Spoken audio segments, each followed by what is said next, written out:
Hello folks, my name is David Edgar. I'm the host of Heart and Hand, the Rangers podcast, joining you today to discuss Rangers' 2-1 victory over Kilmarnock at Rugby Park. The scoreline doesn't begin to tell the story of a dramatic day in which Rangers really put us through every single emotion, including the feeling that we were watching a performance we'd seen many times before Connor Goldson rescued 3 points for us with a bullet header in the last minute.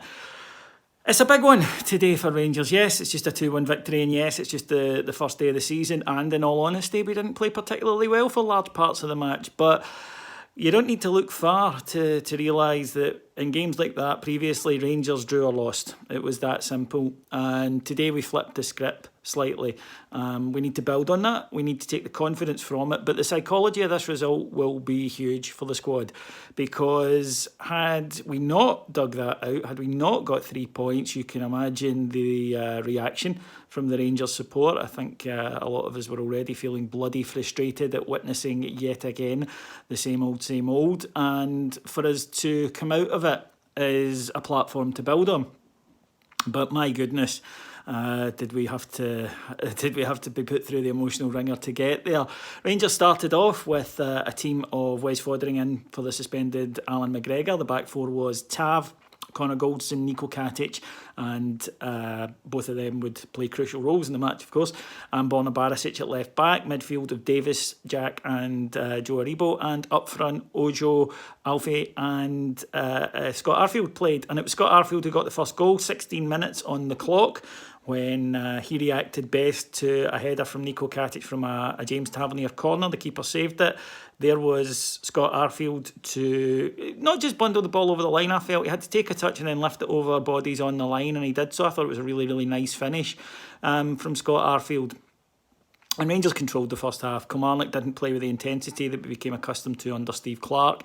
And, of course, there had been reports that it wasn't a happy camp before it. They didn't quite look what we'd faced there last season. But in the second half, Rangers, after getting themselves in front, controlling the match, you're hoping that we'll go on and build on it, and we didn't. Instead, we lapsed into that passive, sitting back, quite happy to just knock the ball about and try and see out a game.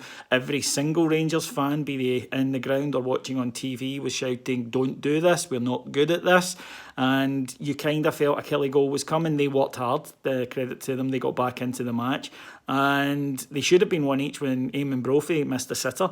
Rangers didn't heed the warning, and with 5 minutes to go, a free kick midway inside the Rangers half was chipped into the back post. The Rangers defence get under it. I think it was Alfredo Morelos lost his man O'Donnell at the back post. Great finish from O'Donnell, lifting it up over Wes. And look, I admit it, I'll hold my hands up. I thought, Jesus Christ, not again. And the worst part was it was predictable. I think we all felt a goal's coming here, Killer going to score. We know what happens here. And credit to Rangers, therefore, because I would have been getting tore into them had it just been the usual, for being able to add a twist. The best twist since the Crying Game. Turns out, by the way, that the chick is a dude. I know. And in the last minute, Joe Aribo, who he was a little deep for me. Get him further forward. 2 brilliant saves he forced from the goalkeeper, because he's got that ability to work a bit of space in the edge of the box and clip a shot at goal, a good shot. 2 great stops by the Killie goalkeeper to keep it level. But from that corner, James Tavernier swings it in, and Connor Goldson just wanted it more. Bullet header past the goalie for 2-1, and that was that.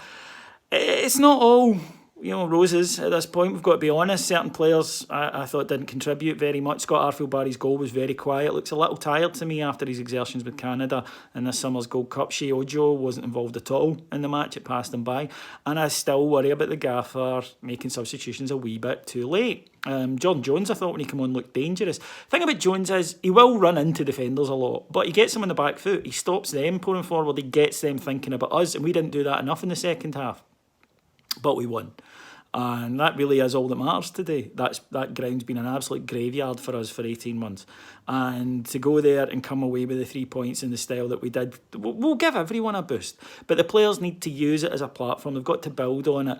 That's a means to an end. It's not an end in itself. Yes, we got the victory. Yes, we can take confidence and heart from it. But we've got to improve. We will improve, though. that's the thing. It's August, right? Rangers will get better. I still would like to see in this window a quality wide attacker coming in. I still think we're a little light up there. Obviously, the Morelos situation still to be resolved, but he I thought, played very well in the first half, didn't have a lot of support, and gradually as the team got deeper and deeper, he was left very isolated, but I thought he had a good match. My man of the match was Niko Katic, who I don't think has put a foot wrong this pre-season. I think he's been absolutely flawless. It's 3 points. For once, after a weekend like this, it's not us who feel that someone's shatting our cornflakes, and that can only be a good thing. So enjoy it. I'm sure the players will, but back to work. Big game on Thursday, very big game next Sunday against Hibs at Ibrox, and I can't wait to get back there for league duty to kick off. If you want to hear more from us this week, then our flagship is back, and it'll be with you tomorrow night. It's free, it's on iTunes, Android, everywhere you get your podcasts. But if you want even more from us, even more in-depth coverage of what promises to be a very, very big season for the Gers, then come to Heart and Hand on Patreon. It's patreon.com/heartandhand.co.uk. So thank you very much for joining us today. It's been an absolute pleasure, and I will talk to you again on Thursday after we go to Denmark. Till then, take care. Bye-bye.